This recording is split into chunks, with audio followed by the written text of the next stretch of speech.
Last night we were trying to get the little boy to communicate using the pinwheel you see there. If you're here, can you spin the pinwheel for me?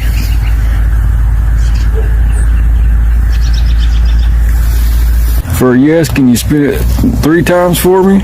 If you're still guarding, there you go. There you go. Awesome.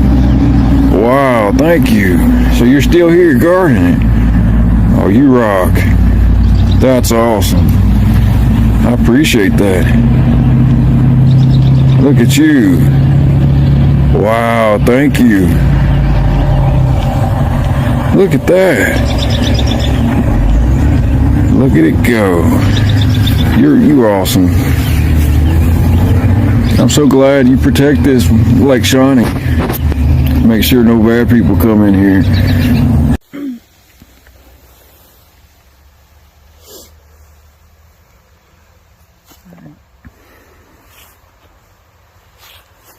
Guys, remember, for a pendulum session for me, the way I read my answers is if it goes back and forth like that, that's a yes.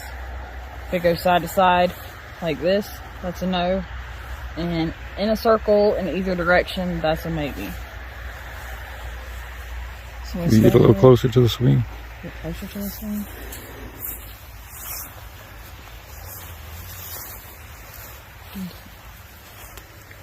You ready? Is the little girl here with us right now?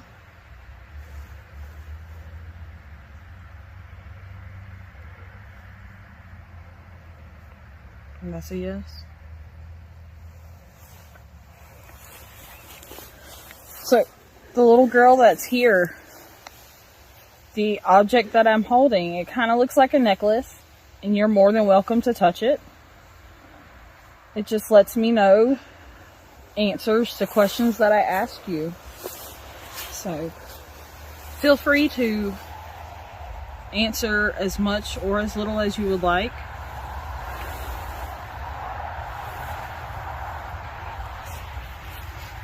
So, do you like it here at Lake Shawnee?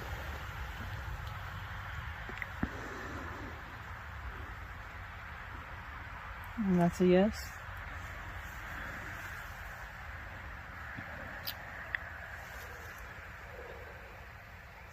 Do you play with the little boy spirit that's here?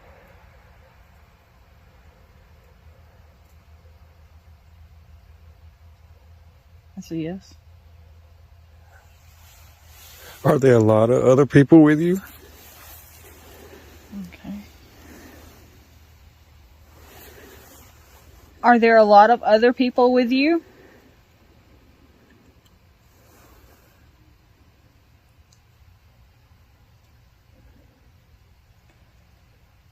I got nothing on that one.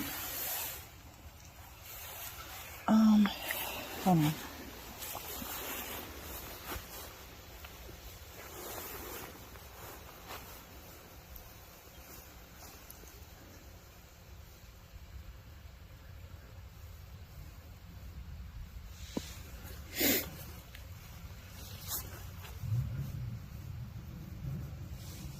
You good? Yep. Let me rephrase that question.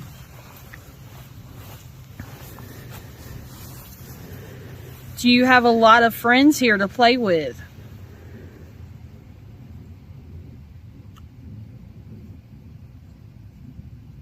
That's a yes. I hear you like balloons. Tell me the story of the balloons. Okay, so there were some models here, and the owner was out here talking to them. They were taking pictures by the Ferris Wheel, and one of the models had a balloon. Well, the owner got to noticing that at the time it was a little owl air freshener. I'm gonna let that car go by, sorry guys. But it was an owl air freshener that was tied to that swing, and he noticed that the air freshener just started swinging back and forth really fast, kind of like a dog wagging its tail or whatever. And he was like, I think she likes your balloon. So the model came over and tied it to the swing, and the out air freshener was still swinging back and forth. So. And they were standing about right over, you can't see it by the Ferris wheel over there. Let me see if I can Can't see it with all the fog. The fog's too thick.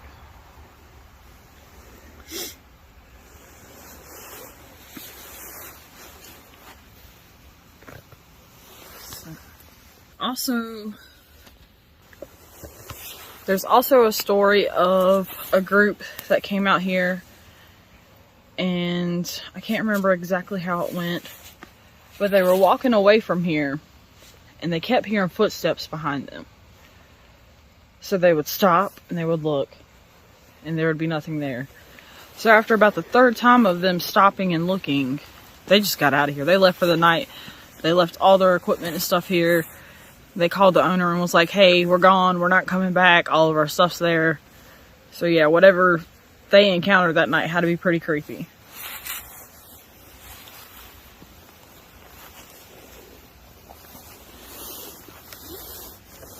Also, if you ever come to Shawnee, please do not trespass. The owner is very nice and will just about allow anyone to be here, so it is not necessary. As long as you're respectful, he doesn't mind you being here. Yes.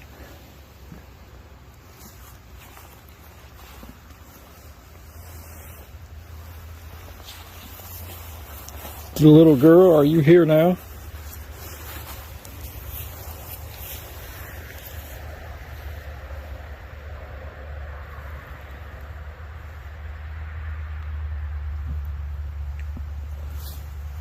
You can communicate with us. We won't hurt you.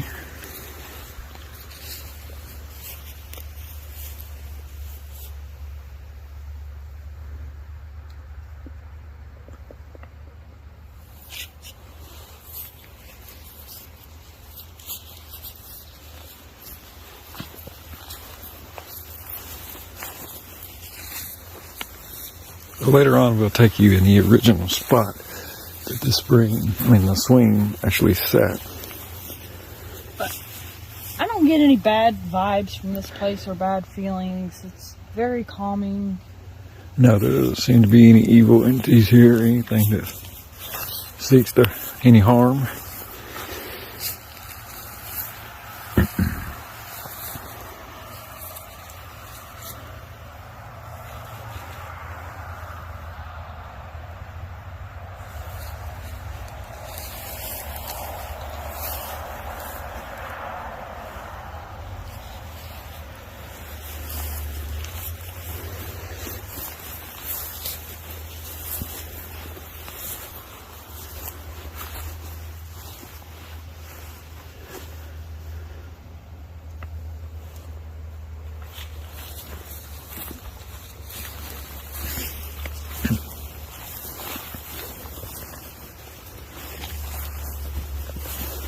Cool little trip.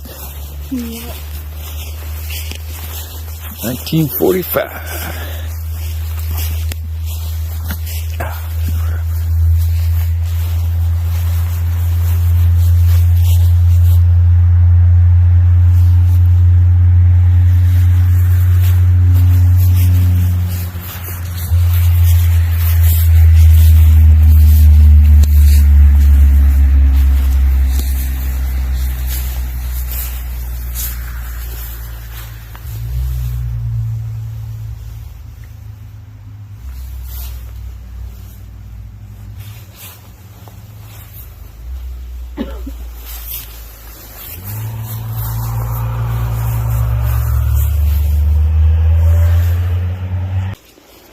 Alright guys, we are at the Ferris wheel part of Lake Shawnee. Sorry about that mist. It is crazy foggy here tonight, and it is really getting in the way of my freaking camera. But they brought this Ferris wheel in like 1984, 1985, right before they reopened the amusement park. And it is said that if you take a picture, that bucket right there, that's in the 9 o'clock position. Like if this is the clock, 12's at the top, 3's there, 6 there, 9 is right there. But if you take a picture, sometimes you can see an apparition standing in that bucket. Nobody has, like, died on the Ferris wheel.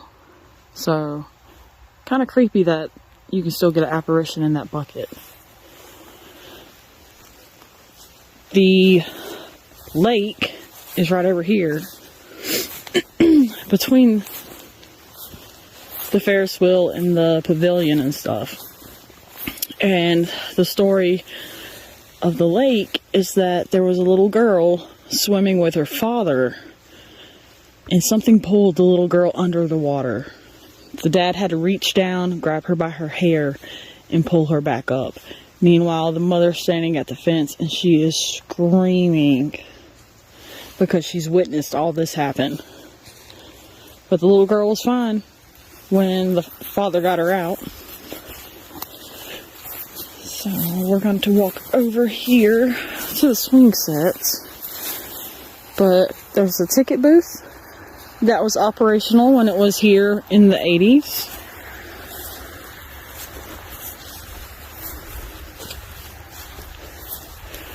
And the story behind this swing set is one of tragedy, I guess is how you would explain it. This is not the original place that the swing set was at. It used to be across the lake over by the haunted attraction that they put on every October here. And when it was over there, there was a soda truck making a delivery. The swing was going, and the soda truck started backing up, and it backed up into the path of the swing, and a little girl hit the back of the truck, and unfortunately, she lost her life. Ferris swing is believed to be the swing that the little girl was on when she was hit by the truck.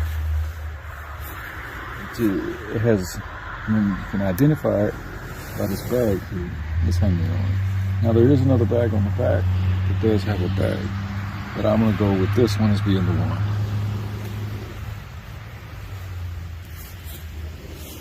So it's said that the little girl hangs out between the swings and the original location that the swing was actually at.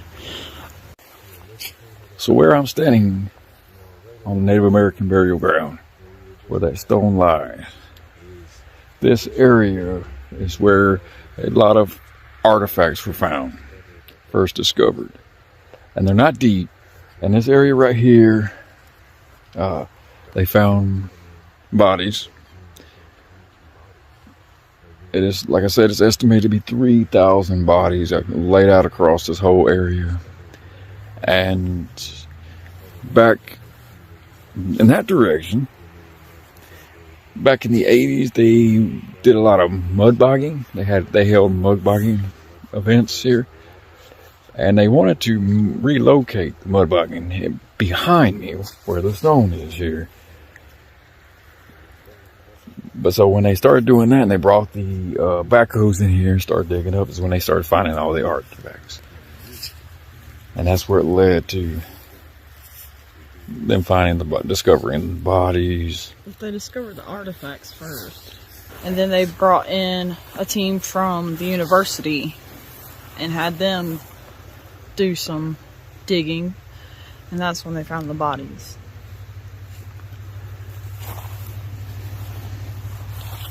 But there's tons of just arrowheads and tools that the Native Americans used out here.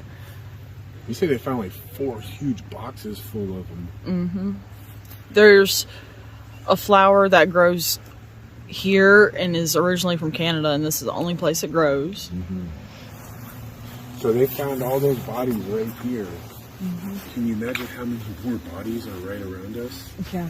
Like, I think they Best guess is there's about 3,000 bodies buried here. So the story behind this stone, if you take a look at it, a lot of people give offerings and they lay them upon the stone here.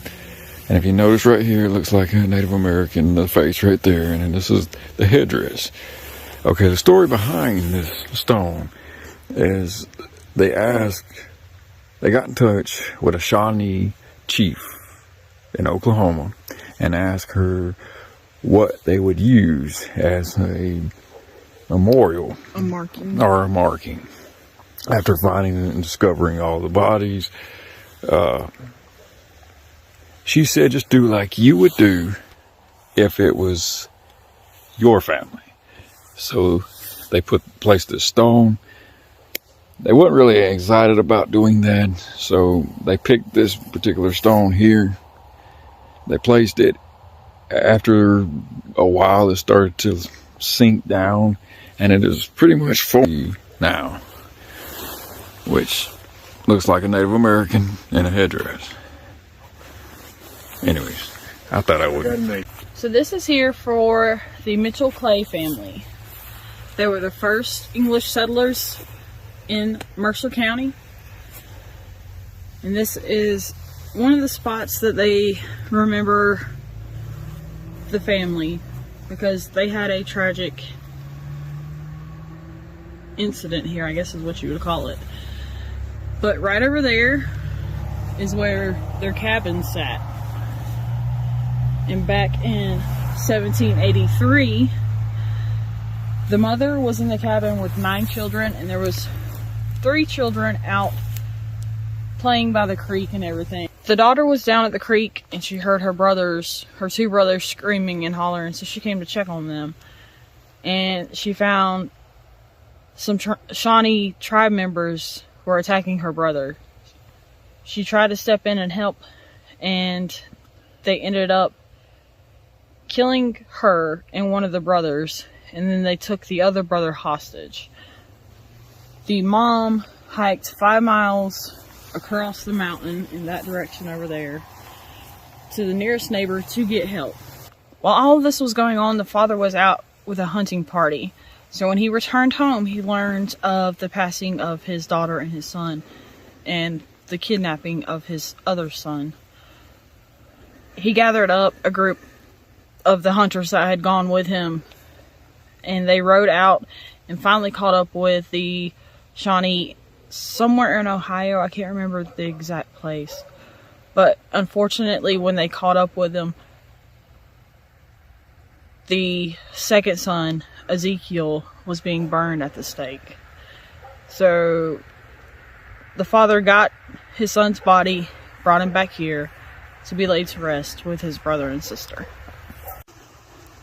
Alright guys, so this trail that we're heading down now is what the owner refers to as the creepy trail. He will not mow the grass down through here. He doesn't go down here at all. He has his buddy, who he calls Nighthawk, come and mow this for him. So we're going to take a walk down here and figure out why he calls it the creepy trail.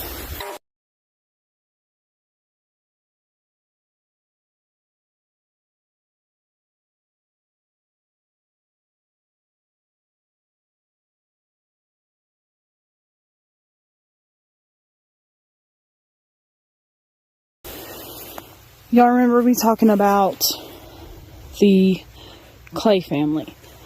This is the headstone for the children. Now, on here it does not say anything about Ezekiel. It says Bartley and Tabitha. Now, it is said if you take pictures of this headstone, sometimes Ezekiel will appear in them to let you know that this is where he is.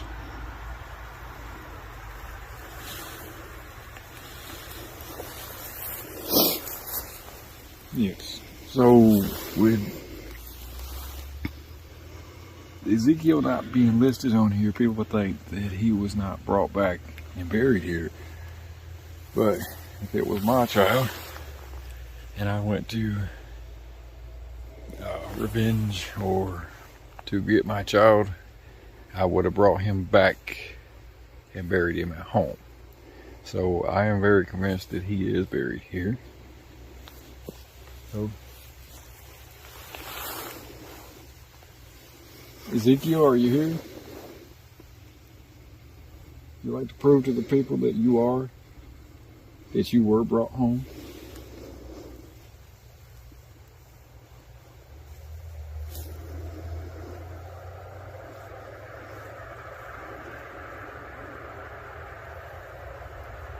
Take some pictures if you do. Bartley, are you here with us tonight?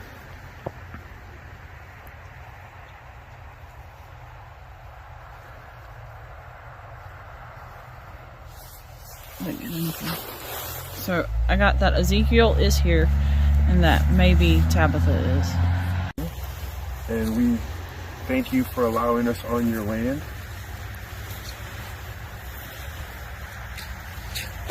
Super sorry, really sorry about how you guys were booted off the land. And I mean, so I just recently offered my knife that I always carry in my pocket. Lisa is now going to give an offering. So I got this necklace from a place I worked at, and I've always kind of treasured it, so I'm now going to give it back to them. that's awesome. Just wanted to give a little bit back. It's the least we could do for all that you guys lost.